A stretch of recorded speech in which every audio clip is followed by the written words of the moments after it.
Welcome to Green and Red, scrappy politics for scrappy people. A regular podcast on radical, environmental and anti-capitalist politics. Brought to you by Bob Bazanko and Scott Parkin. What kind of diplomacy, J.D., you are speaking about? What do you mean? I'm talking about the kind of diplomacy that's going to end the destruction of your country. Yes, but if you Mr. President, with respect, I think it's disrespectful for you to come into the Oval Office and try to litigate this in front of the American media. Do you disagree that you've had problems bringing people into your military? And do you think that it's respectful to come to the Oval Office of the United States of America and attack the administration that is trying to prevent the destruction of your country? First of all, during the war, everybody has problems. Even you, but you have nice ocean and don't feel now, but you will feel it in the future. God bless. You don't know that. God bless. You don't God know bless. That. You will not have a war. Don't tell us what we're going to feel. We're trying to solve a problem. Don't tell us what we're going to feel. I'm not telling you. Because I'm you're in no answering on position this to question. dictate that. That's Remember exactly what this. you're doing. You're in no position to dictate what we're going to feel. You've allowed yourself to be in a very bad position, and he happens to be right about it. From the very beginning of the war. You're not in a good position. You don't have the cards. cards right now. With us, you start having not cards. playing cards. Right now, you don't. I'm very You're serious, playing cards. Mr. President. You're I'm playing very cards. serious. You're I'm gambling the with the president lives in of war. millions of people. You think You're you- gambling with World War III. Your country's in big trouble. Can I Wait a answer? minute. No. Can You've I done a lot answer? of talking. Your country is in big trouble. I know. You're not I winning. know. You're not winning this. It's going to be a very hard thing to do business like this. I tell you. Just say thank you. I said a lot of times thank you to American people. Accept that there are disagreements, and let's go litigate those disagreements rather than trying to fight it out in the American media when you're wrong. The problem is, I've empowered you to be a tough guy. You're either going to make a deal or we're out. Welcome to the Silky Smooth Sounds of the Green Red Podcast. I'm your co-host, Scott Parkin, in Berkeley, California today. And as always, I am joined by Bob Bazanko, feeling scrappy here in Houston, Texas. At the beginning of this episode, we just played a clip from a press conference today with Trump and Vance and Volodymyr Zelensky. I think Hexup is in there too, as a good opener for the stuff that we're going to talk about today. We're going to talk about the military industrial complex. We're going to talk about the anniversary of the war in Ukraine, and we're going to talk about DOGE and the Pentagon and a couple of other things. Yeah, it was 3 years. What was it? Yesterday or the day before, we actually did a show on this as the war was either it just like that day Russia had crossed the border, or the day after something. And we had said at the time, this is a bad idea. Everybody was flying their Ukraine flags and everything like that. And as we predicted, it's become a bloody standstill, a mess, and the situation hasn't really resolved itself. So we'll talk about that. But that clip is really pretty remarkable as somebody who studied presidential kind of press conferences and presidential statements and diplomacy my entire career. That's a new one where you have the president of a sovereign country and the vice president of the United States getting in a pissing match, right? Have you said thank you once? Vance sounds an upset spouse or something like that. You don't respect me. You never thank me for anything, kind of thing. And then Zelensky throws back at him. You think if you talk loudly, you get away with it. And then Trump intervenes to defend Vance. And it's truly humiliating when Trump later says, you have no leverage. You can't win this one. This is public diplomacy. Yeah. So it's crazy. It's like a bad episode of The Apprentice or something. Yeah. So we had been against this from the beginning and not out of any kind of, just like it came around in 23 that like everyone who criticized Israel became anti-Semitic. In the early phases of that, how many times were we called like Putin's bitches and stuff like that? So you couldn't criticize that war unless without being attacked as being pro-Putin or something like that. And now 80% of Americans say it's time to get out. It's time to end it, which is what we were saying, along with a lot of other people back in early 2022. And then today's exchange brings it all home. What a freaking disaster this has been. Now, you and I think probably feel the same way about Volodymyr Zelensky. We don't consider him the new Churchill or anything like that. Yeah. Pretty much the way a lot of critical people have described him is, I believe, accurate, right? But I do think there's something here that is telling. And it reminded me long ago when I first started doing what I do, studying, especially the Vietnam War, talking to a lot of people. And when I came to Houston too, I talked to a lot of Vietnamese refugees. And one thing that they often said was, you guys set us up, right? You talked us into this war. You sent all this equipment over. You sent all this money over. You built up an army. You sent troops over. You sent advisors over. And then you just bailed on us when it became too much and you left us, right? And as much as I oppose the Vietnam War, they're right. I think they're right. And I think we're seeing that now, right? I do believe that Biden and his administration promised Zelensky the world, and they created this kind of media a spectacle around him. And then they didn't really provide what he needed, if that was even possible. And then Trump comes in and pulls the rug out. This is actually the way that empires work. And I get they're being upset about it. And obviously, Russia is not in any way an anti-imperial or democratic place or anything like that. So what I thought we'd do is talk a little bit about what the war has meant. We're getting, perhaps, I'm assuming, close to the end. And when it started, we made certain predictions about losses and costs, just not with numbers, but we knew it would be bad at the social milieu there. And so I think we can talk about that now. I'll start just with something that I think is at the core of everything. And it was at the core of what we said when we started talking about this. And we said the war is going to be bloody. And a lot of people are going to get killed. A lot of people are going to get hurt. A lot of civilians are going to get hurt. A lot of neighborhoods are going to get blown up.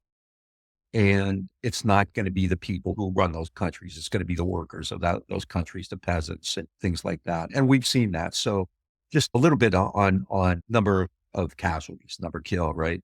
And this is as of pretty much now. And these are estimates, probably close, if not very accurate. So to begin, even before the 2022 invasion, remember, we talked about this on the first time we did this show. Between 2014 and 2022, there was actually fighting in the Donbass region. And in that 8-year period, you already had about 14 or 15,000 people killed in Ukraine, right? So it had begun. So the numbers we have, and their estimates, began in February of 2022. So we're talking about 3 years. And I've said this before because we did shows. We've done a lot of shows on this. We haven't done one in a while. And in one of them, I pointed out that the number of people killed and wounded in Ukraine and among Russian soldiers far, far, far exceeded anything that we saw in Vietnam. And in Vietnam, you're talking about a 7 or 10 year, however you want to gauge it, ground war. And in Ukraine, it was like a year or two, and they'd already exceeded the losses in the Vietnam era, right? The total casualties, and that's both killed and wounded, in the last 3 years is probably north of 1 million. It seems pretty likely. And I've looked at data from U.S. sources, from The Economist, from journalists, and so on, right? In June of 2024, so this is 6 months ago, The Economist estimated that Russia had lost between 460,000 and 730,000. That's wounded and killed combined. The estimates for Ukraine were about 12,000 civilians killed, because most of the wars in Ukraine, right? Almost all the whole wars in Ukraine, basically. Ukraine lost 12,000 or more civilians and about 30,000 wounded. Forces lost, obviously, is much bigger. So Ukraine, the estimates are that they had 60 to 100,000 killed. Right? In Vietnam, the United States lost 58,000. So Ukraine would already have exceeded that. So 50 to 100,000 killed and about 400,000 wounded. Generally, it's a smaller country than the United States was in India or whatever. Yeah. And Russia, the estimates are 200,000 killed and about 600,000 wounded.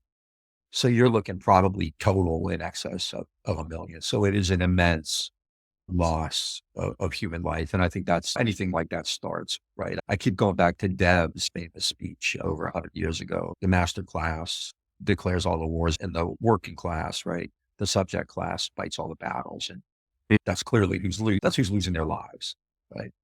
We also have some data on economic costs. I don't know if you want to talk a little bit about that. Yeah, the U.S. estimates that the Russians have lost about $211 billion.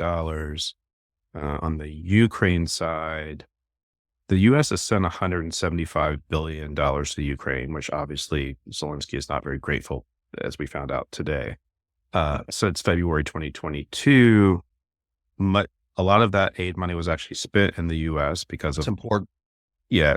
There's programs that they have within the Pentagon where they pay, and we did shows on this back around the beginning of the war. I'm going to talk a little bit about this here in a few minutes, but they have programs within the Pentagon where the Department of Defense pays Lockheed Martin a bunch of money for weapons, and then they get shipped to Ukraine or they get shipped to Israel or where have you. Just let me cut in for a second there, because the current Trump attack on spending, right? And he's going after all these programs. I don't know if he understands that's how aid works. Military aid, foreign aid, like they give you money and then you purchase stuff back.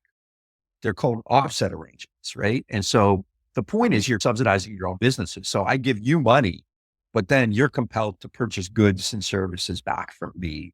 The idea that people are throwing money abroad, throwing money away, it's just, that's not the way this system works. First of all, the U.S. spends way less in foreign aid than Americans understand. And it's not just tossing money into the wind, but that's really critical here. Ukraine has spent a lot of money purchasing goods back from American companies. Yeah, in U.S. aid. Yeah.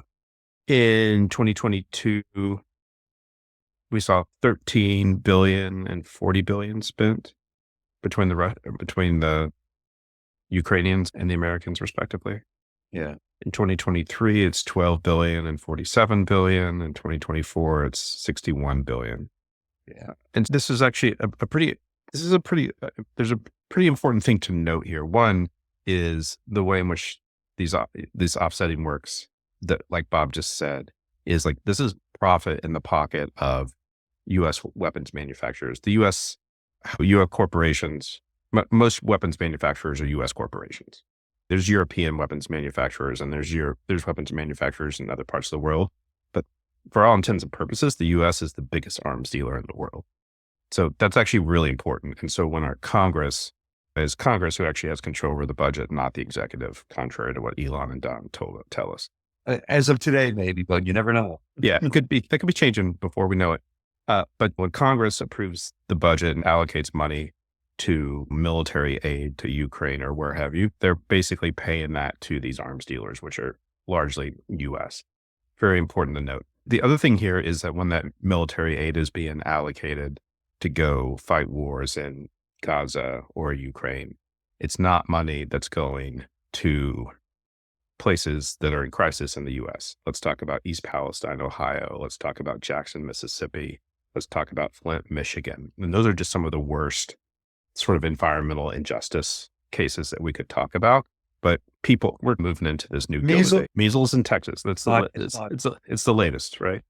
And that is not money that's going back into like domestic coffers to support Americans who are actually in dire straits. I'll get into this a little bit more. They do want to I think they're calling it reinvestment at this point. I think Hegseth put a memo out about it, but they're calling it reinvestment.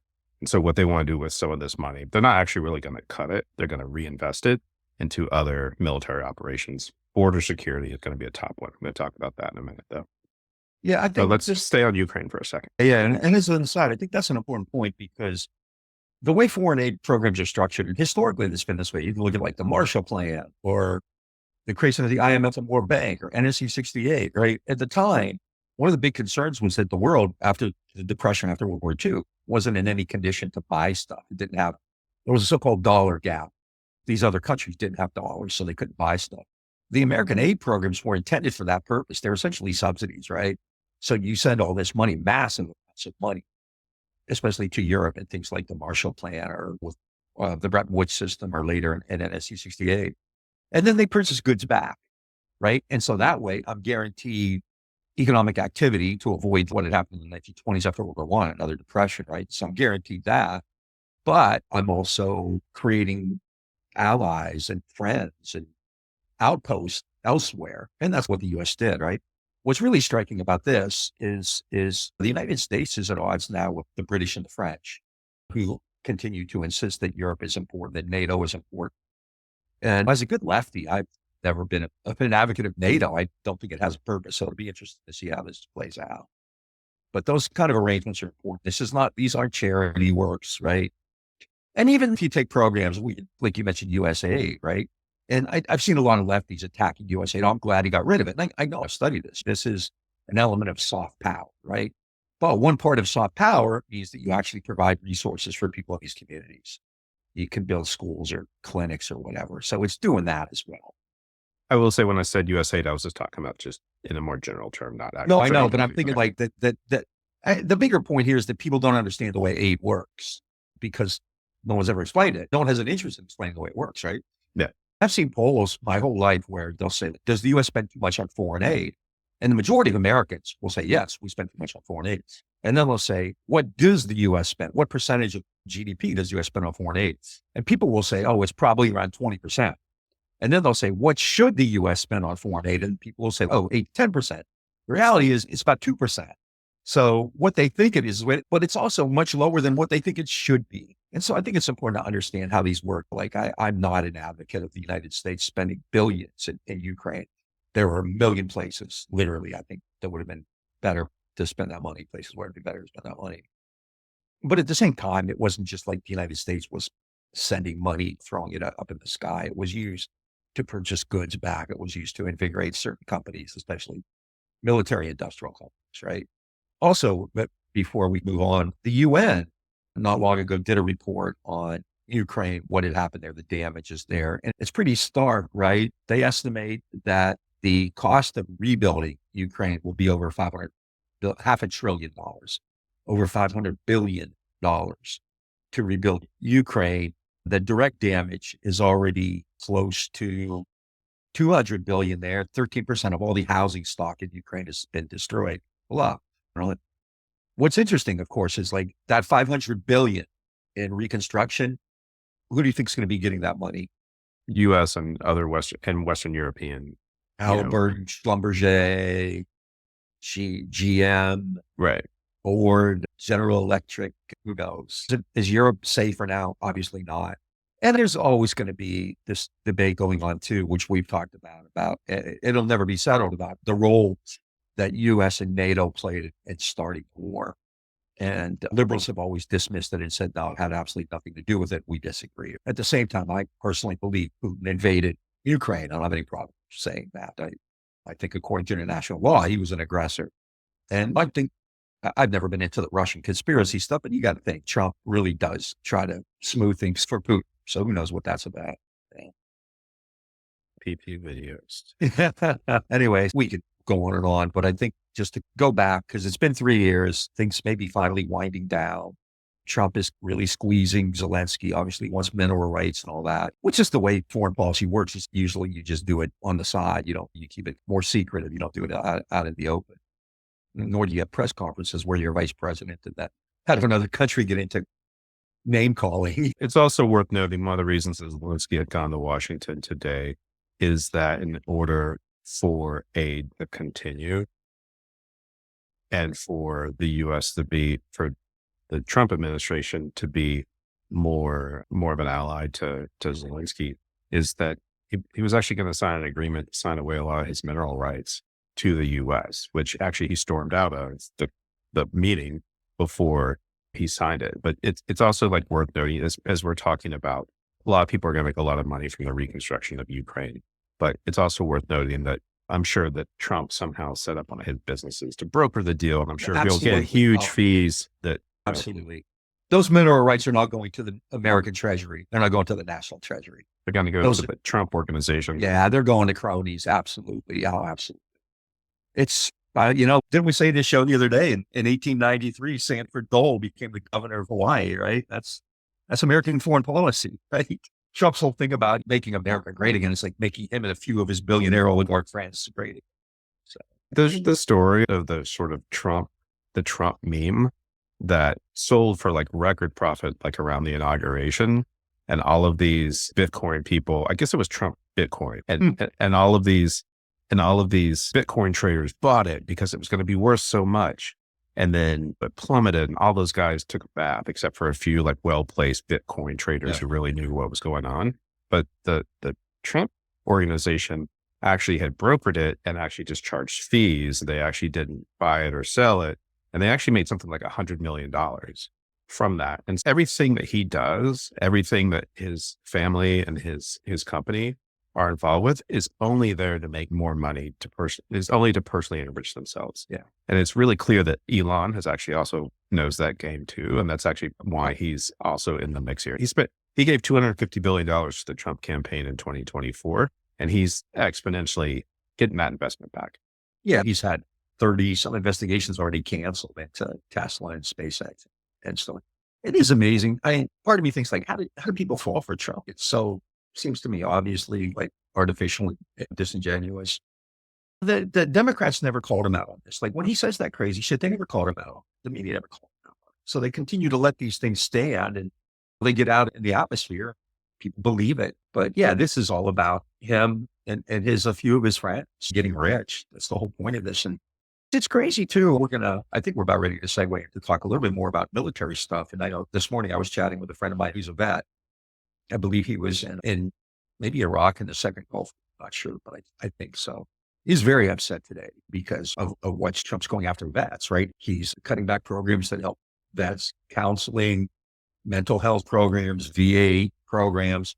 He's creating this, he's going to purge transgender people. My friend today said, I was in my unit. We had transgender, we had men, we had women. He's like, the CO said, you're here to do your thing. I don't care what you do on your own time or whatever. So he's very upset about that. So it's interesting. Trump is engaged in this frontal assault on institutions like military, which nobody would ever touch, right? He calls them suckers, losers, and he's cutting their budgets, all that kind of stuff. And he's fired the head of the Joint Chiefs of Staff, who happens to be African-American. And was it the Air Force? David is the top admiral. There's the admiral who's happens to be a woman, right? And everything is about DEI and woke. It's pretty screwed up. And one thing that we said in the past, and it's become a big story now, and I just like to point out, because I'm not a humble or modest guy, that we've been talking about this for forever, right? Because I'm seeing all these stories from these very esteemed people talking about the ruling classes against Trump and the military and Trump and the working and Wall Street and Trump. I say, oh yeah, there have been a couple of people have been talking about that for 6-8 years now. But as soon as somebody from New York writes it, it's the most brilliant fucking thing ever. At any rate. But I think that's still an issue, right? I think that there are people out there who are deeply concerned about him. And I think the real question will be whether they continue to capitulate or whether at some point they say, okay, you're destabilizing everything. Joe Biden had to pardon Mark Milley because Trump was going to come after him. And Trump removed his security clearance and he took the Secret Service protections away from people. He's on this real... Mark Esper, the Secretary of Defense, actually under Trump, pulled his security detail too. Yeah. And he was like Trump's guy, right? Yeah. Well, Pompeo as well. Didn't he pull Pompeo's also? He also pulled Pompeo's security. They both didn't, I know, but Pompeo, I don't know what the hell that's about. At any rate, but I think that's worth noting. I think what's happening in the Pentagon is really, the media should be paying way more attention because it's not good. You fire the chair of the Joint Chiefs of Staff and the head of the Navy. He's the commander in chief. He can do that. He can replace people. But to do it, sure, for the reasons that he did, which he's been very clear, he hasn't hidden it. He was upset at, who's the head of the Joint Chiefs? Brown. His name, Charles Brown? Yep. Charles Q. Brown. Charles Brown. Yeah. And he said, because I remember in 2020, Brown posted this very eloquent, heartfelt statement about being black in the military and how hard it was. And Trump held that against him. So he's made it clear he's firing this guy for racial reasons, which, really is illegal, right? But they obviously couldn't find anyone who was going to be loyal to Trump amongst the 4-stars. They've had the person they've appointed to be the chair of the Joint Chiefs is a 3-star. Who's a nobody. Yeah. But I'm sure he's like big Trumper. Oh, yeah, no, he has pictures of himself with MAGA hats on and shit, which actually is a violation of military code. Right. You're not supposed to do that kind of thing. So I'm curious because, the military on one hand has great power in America. And, I've studied civil military relations. They can monkey wrench the system, right? According to the conspiracy people, it was the military who didn't like JFK and killed him.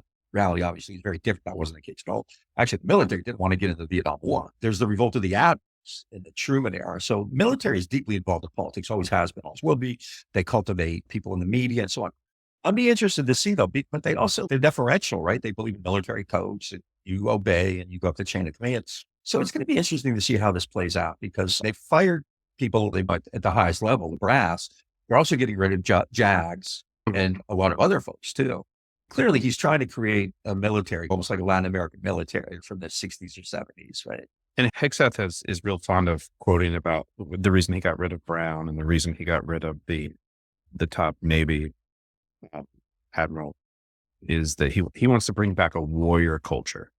And he doesn't feel like the people who were gained their positions of power through DEI really support like a warrior culture. And that's his thing. That's why he's waging this war of DEI on the military, war against DEI in the military, rather. and an alcoholic rapist, right? Yeah, white nationalist tattoos. Yeah. Yeah, it's crazy shit. I'm curious. Hegseth obviously is not well respected. That's clear. A lot of Trump's people, like Flynn, wasn't well respected. The new chair, these guys weren't coming there with the great. The military is a big institution, right? You can't get rid of everybody. So a lot of those people, I would assume, are not there because they're MAGA people, right? And they're going to know that the chair of the Joint Chiefs is there because he is loyal to Trump. So it's just interesting how that plays out. Will they? When you say that with the military, there's a military class, is that it's developed into a sort of, it's beyond an institution. It's like a sort of like cultural phenomenon, like a class where they're well educated. Many of them go on to serve on corporate boards afterwards, after they hit it big or what have you. And it's interesting to see Trump and Hegseth begin to wage war against the existing military class. Yeah, it's strange. The whole thing about warriors, that's a product of the 60s, because in that era, you started hearing people complain that the military had moved away from warriors and they were now looking for managers. And there was actually one of the better books on Vietnam was called The War Managers. Now, instead of back in the World War II generation, you work your way up and you got promoted by being involved in D-Day or being in the 82nd Airborne, being in the 101st or something like that. Matthew Ridgway, Jimmy Gap, like that. Beginning in the 60s, you started to see people who were like, instead of doing that, Westmoreland got an MBA, I think at Harvard. Earl Wheeler was the chairman of the Joint Chiefs of Staff for most of the early Vietnam years. People used to make fun of him and say, he's never seen a shot fired in anger. He went to grad school. So that's when you saw this transition. It's over 50 years. And McNamara, who was the government manager, goes from corporate America to managing a huge institution. With the whiz kids, right. It's funny because I don't want to carry this too far, but McNamara has an Elon Musk role back then to bring the principles of business of corporate America to government, but obviously not like Musk or anything like that. But yeah, so this has been going on. So when Hegseth says this now, what the hell does it mean? Wars aren't really fought. Wars are fought like by drones and computers and freaking shit now. 30,000 feet dropping bombs, laser-guided bombs. I'm curious though, because Milley actually was outspoken when he was chair of the Joint Chiefs, and that's what pissed Trump off. So I'm curious as to whether there will be people in the military doing that. I wonder if you're going to start seeing. I think already I read that they're having trouble getting people to re-enlist. I think I may have read that. I'm curious because the military is 40% of the military is not white. It's female. There are plenty of African Americans and Latinos in the military. So it's these aren't like county sheriffs who are a bunch of white, really conservative guys, right? Hegseth also just discharged like 15,000 people who identify as trans too. 15,000? Yeah, it's some huge number like that. I was a little bit surprised at the large. It's hard to believe. 15 billion? 15,000? That's a lot. I wonder if you made that up because they make shit up. But even who cares? But yeah, and the thing is too, is like the government invests a lot of money in training people. People get skilled and you're just throwing them away.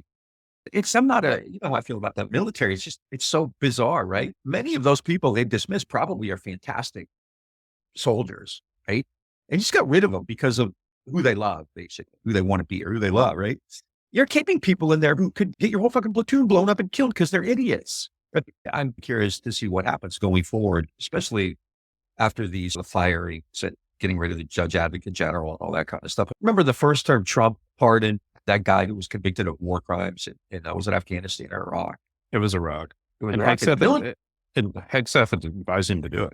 Yeah, Hegseth was leading that crusade. And the military, the active duty military was pissed off about that. They didn't want that to happen. A lot of people give me, what kind of left you're in? I've been around a lot of military people and I don't think they're inherently our allies, but it's different. It's a different culture than say police. Police are I've never met a cop. I think it's reachable. Let's say that. It's hard to reach a cop and say, hey, you should rethink what you're doing. We both have tons of people who are in the military learn a good lesson from what they've seen there. Yeah. I think as good lefties, being students of institutions is important. That's one of the biggest institutions in the world. I think understanding the complexity of it and that we've had anti-capitalist, anti-war vets on the show with us. We're friends with many of them. There's whole organizations which have resisted the state, which were made up of military vets. no lefty should be discarding. My academic career is based on that. You know?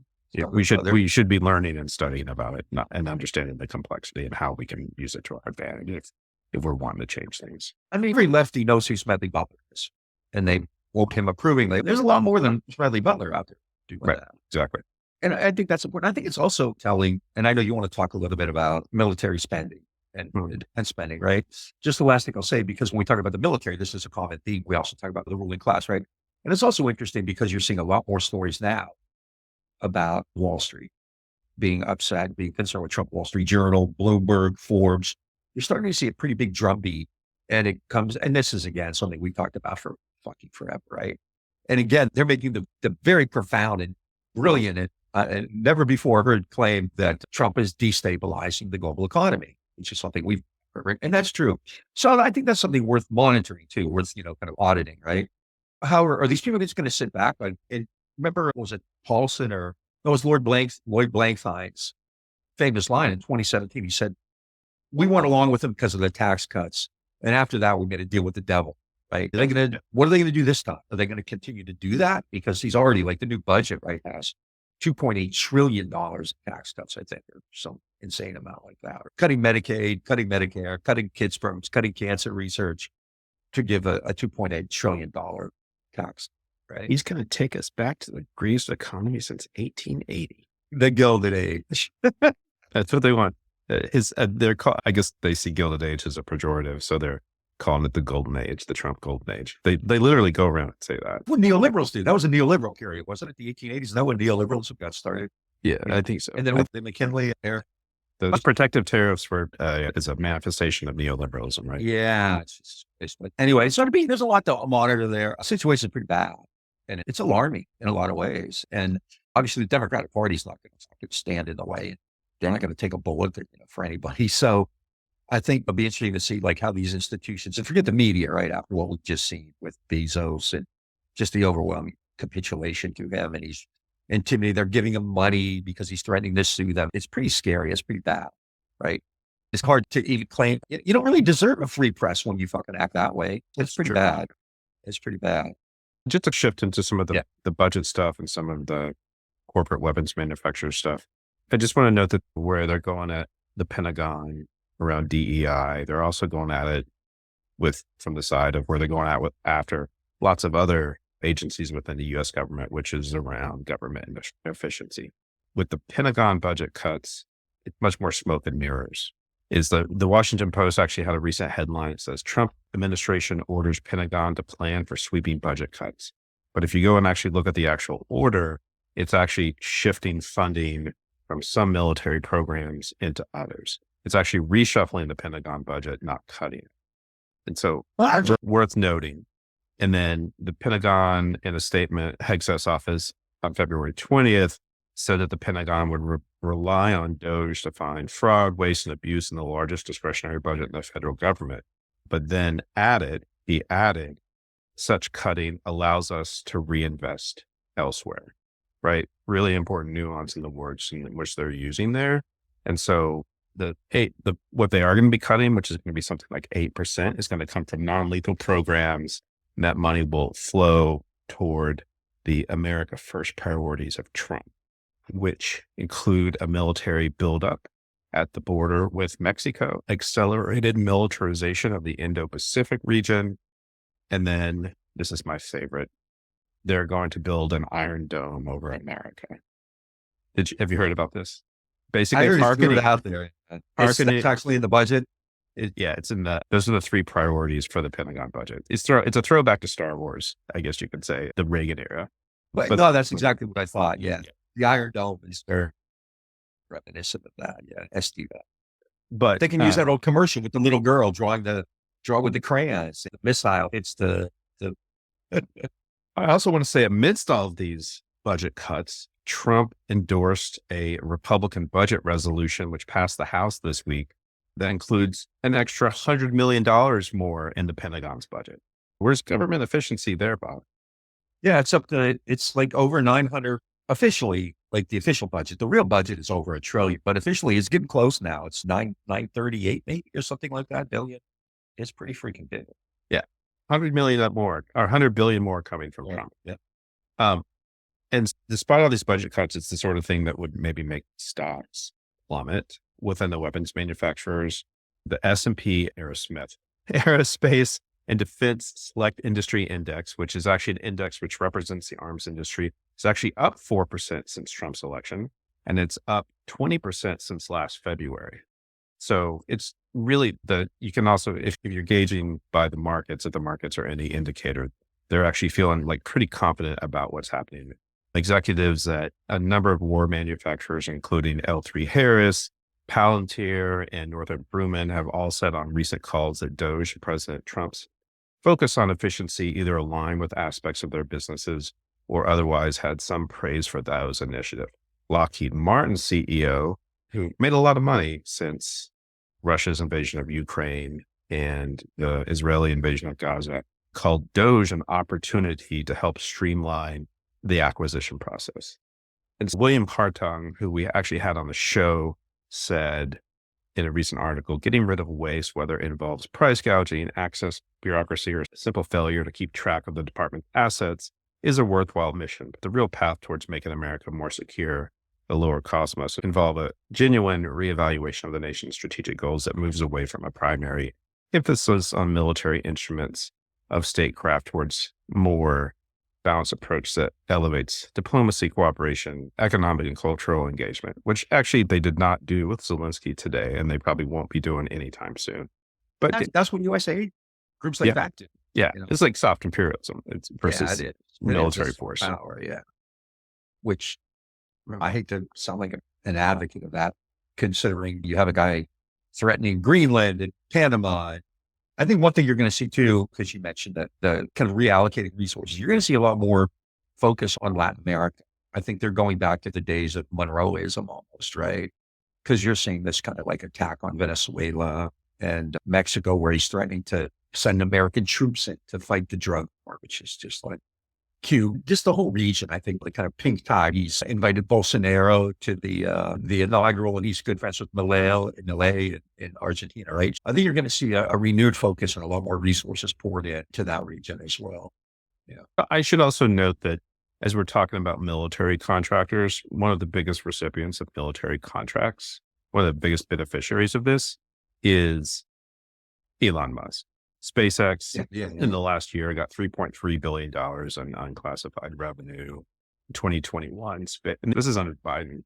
He won a $1.8 billion deal to build a network of spy satellites for an agency. So it's just Starlink. He's one of the biggest beneficiaries of this, which is all the more reason for him to be involved here. Exactly. And that's the whole point of all this. It's not that actually Pentagon spending, it would be easy. It wouldn't be that hard to cut because it's done. Much of it's done publicly. It wouldn't be that hard to target certain areas and say, oh, we can cut that, we can cut that. The fact is, it's not hard. But they're not going after any of those things. They're not going after the suppliers and the arms manufacturers and all that. They're going after people, and which is not the issue. You're spending billions of dollars on helicopters and aircraft and God knows, an Iron Dome, which is just insane and doesn't work either, really. Yeah. But the whole point of DOGE is not about efficiency. This is the kind, you've heard this before, right? Bill Clinton came into office talking about this, and everybody does, right? It's a way to fatten up your cronies even more and get kickbacks from them. That's all this is about. It's not saving anybody any money. Every fucking thing they talk about is DEI now and woke and all this, and it's just crazy and frustrating. Disturbing. But I mean, the Ukraine war is coming to an end. I think that's great just because we've seen, who knows, hundreds of thousands of people killed, maybe 300,000-400,000, who knows, perhaps 1 million total casualties. That's just a bloodbath. And there are people who are not really invested in society. They're not part of the wealthy class or anything like that. They're working people. They're civilians. Their homes have been destroyed. They're facing just a massive reconstruction effort. And at the end of wars, this often unleashes social forces. You'll probably see a lot of vets, both Russian and Ukrainian, who become like right-wing neo-Nazis in Europe. It just, families are unsettled, increases and things like alcoholism and family abuse, stuff like that. So these things like destroy entire societies. Yeah. That's what we said when it started. And not like we're profoundly smart. It's just like, it wasn't that hard to figure out. There were a lot of people saying this in 2022, right? I think it's obviously Ukraine in the second Trump era is going to be terrible. Yeah. Who knows what Russia feels like it's going to be empowered to do now that like the U.S. is likely going to pull back most of its aid or all of its aid at this point. Who knows what Putin's going to feel like he's empowered to do. European allies could put boots on the ground in Ukraine, which is a pretty dangerous thing. And then there's already all these people, over 1 million people have died or been maimed through this. And then the other part here is that once a peace deal is negotiated, Trump's going to take credit for it. And then he's also going to probably stand to profit a lot from it. And so it's just, there's no good outcomes at this point. No, and Biden laid the groundwork. To some degree, I agree. Biden's not there anymore with beyond it, but it's the gift that keeps on giving, right? The guy, this is his baby, both of them. What gets me is you could see what was happening, right? You could see Ukraine was a bloodbath. And something else that's really important, and we're seeing this now with regard to Israel because of the ceasefire there, right? In both cases, there were like frameworks for a ceasefire in place really quickly, in fact. And the various parties involved, like Putin and Zelensky agreed. And what was that? March, like barely a month in 2022. And Boris Johnson and Biden killed, they scuttled it. The interview we did with Chomsky right after that, he brought it up, right? And the media didn't talk about it much. And what we've seen since then is several different types of reaffirmation of it, like confirmation of it, right? I think the head of one of the parties in the Ukrainian Congress said it was true. And then like people at fairly high level, that the president of Israel, was it? I forget it, Herzog maybe, or just said yes, I forget it. But the point is this has been confirmed. And in the same way, we now have confirmation that what was going on in Gaza, there were frameworks, Hamas and people in Gaza had accepted these frameworks. And Biden killed him. I don't, in some ways, yeah, he's not prisoner, but Biden, Blinken, and the rest, Biden, Blinken, I think are the main characters there, really have created like this perfect storm that played right into Trump's hands. And to this day, but they haven't learned. They should have seen that Gaza was killing it. We told them, like, how many of us said that? Like, like thousands of people every day were saying, like, this is going to kill you. You're going to lose the election because of Gaza. They didn't listen. And in the same way, we said Ukraine's a bloodbath, and they didn't listen, and they haven't changed. They lost the election. They've been shrieking about fascism for a decade. Now they're just like watching it happen. And their advice for James Carville is, don't do anything and let Trump blow himself up. Play dead. And then, fuck, war will be over when he finally, it's unreal. But, and again, when I say we, I'm not talking about me and you personally, we're the smartest guys in the room. It's just collectively, there is a big group of people like us out there who are aware of this stuff and we've been talking about it for a long time. And we get blamed, right? The other day I saw all these great, brilliant political scientists saying, like, the Democrats have to become more moderate. How do you become more moderate than supporting a genocide? Like, you support a genocide. That's extreme. That's like extreme left, right? That's in their minds. When they talk about the left, that's what they're talking about. People who are protesting against Israel and protesting against COVID. And we're the extremists. We don't want the pandemics and genocide to extreme in American media landscape today. God damn it. I don't know. Yeah, it's pretty terrible. It's awful. I don't know, but hopefully the war ends. Trump's going to get rich off of it. That's what always happens, right? People get rich at the end of wars. The usual suspects will dive in, especially Reconstruction. Whenever you talk about Reconstruction, there's so much money to be made. American corporations will dash in there. And before long, there'll be Starbucks and Kiev and Pilates studios and spas and McDonald's and whatever else, right? Trump hotels. Yeah, I'm sure there's plans for those. Trump Bibles, the Trump Riviera, right? Who does that? Who puts out videos of Trump? Who does that? The guy is like embracing ethnic cleansing. He's embracing crimes against humanity. They get away with everything. It's just amazing, right? They're on the offensive, right? And the governor of New York is canceling academic positions, and they're putting kids in jail for protesting against the wars, and they're beating the shit out of people at public meetings who dare question the local authorities. Eve Engler is now in jail. He's finally out. Yeah. Oh, is he out? He was got released. jail. Yeah. But yeah, he's like I think he may take action against them. There were no charges or anything, nothing after 5 days, right? One of the people beaten up recently was an ex-NFL player. He was speaking out at a city council meeting in California. They beat the hell out of him. Yeah. That woman, where was it? Idaho or one of those states, right? It was in Idaho. Yeah, and these campuses, these are suspending students, arresting students. I think that's a good, important point to make too, is that liberals are you're making a big deal about this woman who got zip tied and taken out of this Republican congressman's town hall or whatever for asking questions about Medicaid, I believe is what happened. So, yeah. And some people who did not identify themselves as police, doesn't seem like they were police, or maybe one of the three were, like, zip tied her and took her out. Right. Yeah. That's pretty fucking crazy. That's pretty bad. But how is that different than what, college administrators are doing to students at Bernard College or in CSU Long Beach? Is actually another place where we've seen that sort of stuff. Or that's happening in any number of places around Gaza. And yet the same people who are going nuts about what happened in Idaho, which I agree is really bad and really scary, also happening on liberal colleges by liberal administrators in liberal cities with liberal mayors. It's really important to note, though,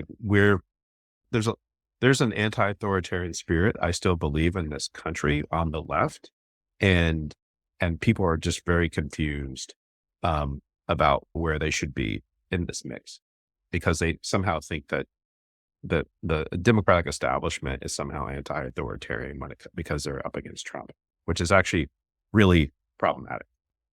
No, the Democrats really laid the groundwork for all this. There's a survey yesterday. Only 33% of Democrats currently have a favorable attitude about Israel. As of 5 or 6 years ago, that was like 70-some%. So the Democratic Party has destroyed, themselves internally, right? Their own people now reject their position on Israel and defeated them. The Democrats made Trump happen twice, really. They have a 20% approval rating of the Democratic Party at this point. That high? Yeah. Exactly. There's nowhere to go. What can you say good about him? I think Bernie Sanders, what he's doing is laudable, right? Going out to a lot of these red areas and talking about the oligarchy. That's cool. And Murphy and Pritzker have said some stuff, but really they're on a morphine drip, right? They're on life support. And they're going to induce coma or something like that. I don't know. Hakeem Jeffries came out and said that Andrew Cuomo would be the great next mayor of New York, basically. Hakeem Jeffries was upset the other day. He said, the left attacks me instead of Trump. You're in the way, motherfucker. This guy is out there. He's out there, these Manhattan and San Francisco raising tens of millions of dollars while Bernie Sanders is in Iowa and Nebraska. So they haven't learned. They don't want to learn. They're never going to. The idea that they're going to learn something, when this goes to the whole obsession with elections, the Greens, I actually have, I feel the same way about them now. I get the two parties suck, but the Green Party is useless too. All they're doing is saying, you need to vote Green. You need to get the Green Party on the ballot. That's all you need. We're that close. And all we need to do is vote Green. Jesus Christ. And look, some of these town meetings, we've seen people come out, which is great. And hopefully, but I get the sense those things are just being, I don't know, are there local people organizing those, like unions, or people just showing up because they're pissed off? I think the ones I've seen, that's a big strategy of Indivisible, which was a group that came together in early 2017, where they would go and, agitprop at these town hall meetings. So I wouldn't be surprised if they were behind some of that. Yeah. I saw one where it's a lot of federal workers. So maybe it's the federal worker unions also turning them out to this stuff as well. Actually, they got 10,000 new members. I believe it was AFGE since Trump started firing people. That's, in fact, the Republicans have actually said, I think they're probably not going to have any more of those town meetings. Some people said we have to quit doing it, right? Because we can't actually go out and talk to people. And what's amazing is they kick people should just go to their offices at that point then. Well, yeah, that's what you have to do, right? They kick people out. They kick media out and they get away with it, right? It's amazing. Yeah, they're so craven and gutless, these people. Bezos, you always knew that. I think what's funny about Bezos is he said, we're going to focus on two things. Was it personal liberty and economic liberty and personal freedom? Right? What the hell does he think they're doing now? That's what the media does. Why does he have to be open about it? That's what they do, right? Yeah. Yeah. So I got, go ahead. No, I was going to say, I got the one last thing we're going to do. Yeah, that's me too. But no, the one thing I got to say is the last several years have been instructive, I think, in finding out the people who run the country, like a lot of them, they're not very smart, which is encouraging. But when you get a glimpse and you really look at these people, look, they're not smart. Elon Musk is not a smart guy. Trump is a fucking idiot. Of course, Trump is insane. He's an idiot, but they're thankfully they're not that bright, because they would be way more dangerous if they were. Yeah, that's true. It's very true. They're clownish supervillains. They're not Lex Luthor. We're going to close today. Since all peace to Gene Hackman. Yeah. Yeah. Big tribute to Gene Hackman. You mentioned, didn't he play Lex Luthor? Wasn't he? He did play Lex Luthor in the 1970s. That's why I thought you said it. Yeah. We should do it. We'll have a little art and culture section episode soon on Gene Hackman. Now I'm thinking about it. This was a episode mostly about military and war in Ukraine. There was another, besides the 3-year anniversary of the war in Ukraine, another anniversary was this week too, which was the self-immolation death of Aaron Bushnell, which we actually did an episode on last year when it happened with our friend anti-war vet, anti-capitalist vet, Grant Klumpner. But we just wanted to pay a little tribute to Aaron Bushnell to close out today's episode. And I am going to read actually what his final message was, and then we'll say a couple of things as well. So his final message was, "My name is Aaron Bushnell, and I am an active duty member of the United States Air Force. I will no longer be complicit in genocide. I'm about to engage in an extreme act of protest. But compared to what people have been experiencing in Palestine at the hands of their colonizers, it's not extreme at all. This is what our ruling class has decided will be normal." And then when he actually did the actual self-immolation, his last words were, "Free Palestine." All salute to Aaron Bushnell, who... Yeah, we need to know more about him. Norman Morrison, the Vietnam era, did that. And there are places in Vietnam, like streets and community centers and things named after Norman Morrison. And Fadi was telling me, in Yemen, there are like all kinds of signs about Aaron Bushnell. But here in the U.S., we need to really be aware of what he did and think about that, because what he did is very powerful. Yeah. I always feel hardened when I see graffiti and murals from different parts of the world with Aaron Bushnell on them. Folks, you've been listening to the Green and Red podcast, talking about war and peace and profit and loss, I guess you might say. Check us out on Facebook, Instagram, and Twitter. If you're watching us on YouTube, hit that subscribe button. If you're listening to us on any of the podcast audio platforms, give us a rate and review. It helps us with the algorithms. And if you really like us, go to greenredpodcast.org and hit that support button, or become a patron at patreon.com/greenredpodcast. And until we speak again, everybody go out and make trouble and misbehave, because it's all we got at this point. And if you do, let us know, because we'd love to talk to you. And we'll catch you again soon. Bye. Were you trying to get crazy with this, eh? Don't you know I'm loco?